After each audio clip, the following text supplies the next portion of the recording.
Welcome, in front of me is a Xiaomi Mi 10T Pro, and today I'll show you how to put this device into fastboot mode. So to get started, simply hold the power key and then select power off. Once it shut off, you want to then hold power key and volume down, both keys at the same time, so power, volume down.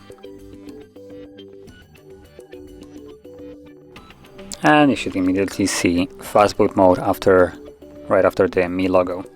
So as you can see, we're now in the desired mode, and that is how you put it into it. Now once you're ready to leave it, all you need to do is hold power key till the device reboots. And there we go, and it will automatically boot back up.